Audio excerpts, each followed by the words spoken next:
Magandang araw na naman pong muli sa inyong lahat mga ka-vlog, boss, idol, regular viewer, silent viewer, at kasama na rin po ang lahat ng mga OFW. Ang gagawin ko naman ngayon ay i-check ko po itong power window.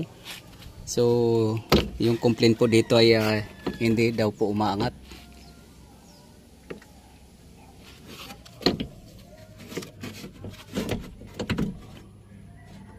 Pero napapansin ko po ay tumutunog siya pero ayaw na pong umangat. So checkin ko po yung regulator kung anong nangyari dito.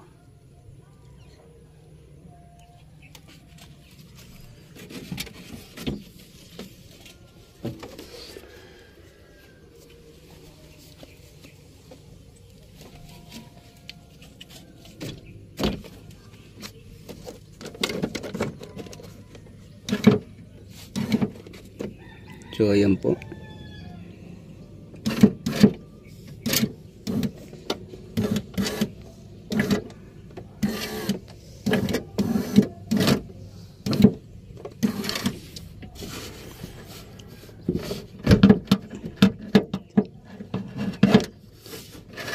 So yung cable po ay kumalas na at naipit siya.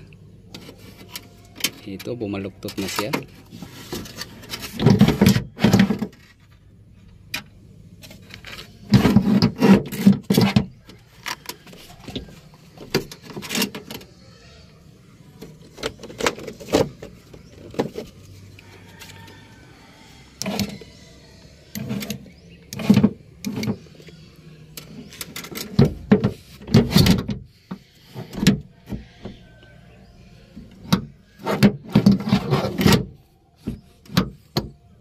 So ayan po, nawala na po sa align yung cable.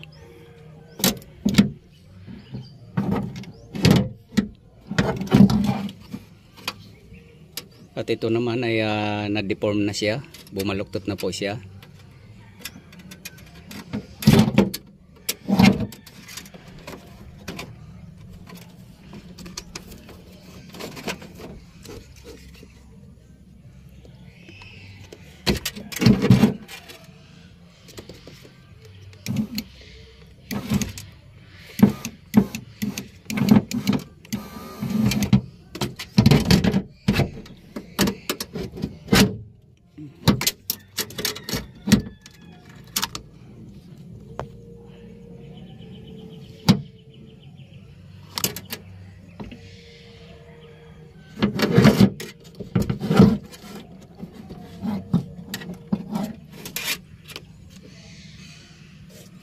So kailangan ko pong baklasin to at ma-orderan na dahil na-deform na po yung cable niya. So kahit na ibalik po siya sa align at baluktot na po itong cable, wala na po siya.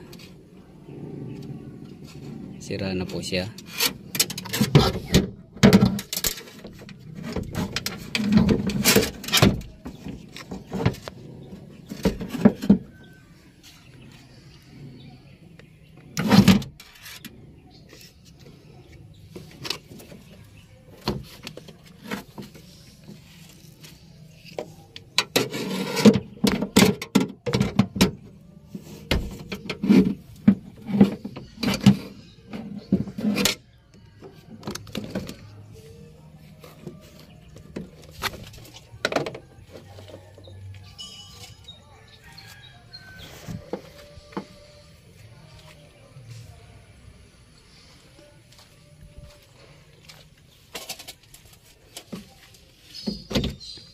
So wala na pong paraan dito kundi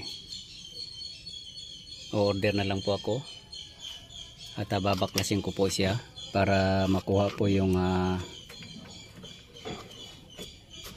tamang type po ng motor regulator at ipapadala po to para sample makikita po yung tamang pag-order. Kasi hindi na po pwedeng ibalik to dahil kahit na may balik po yung cable ay na-deform na po siya, kakalas at kakalas pa rin po siya.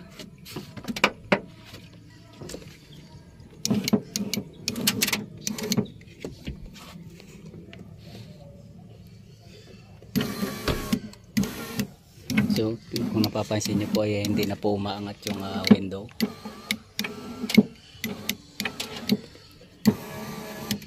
Pugong na lang po yung naririnig.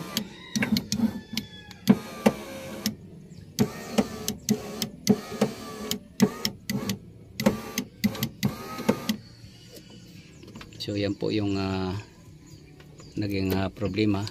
So kailangan po talaga pag minsan ay nilolubricate po yung power window, motor, yung cable,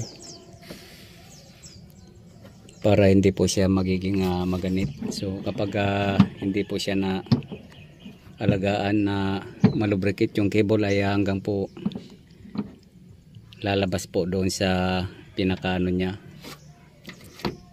pinag-iikutan,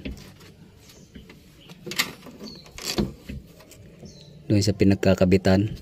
So lalabas po siya hanggang sa madidisalign na po siya. So order na lang po ako nito ng bago. So hanggang dito na lang po muna ang video kong ito. Please like, subscribe na lang po and hit notification bell para sa susunod na mga video. God bless all po.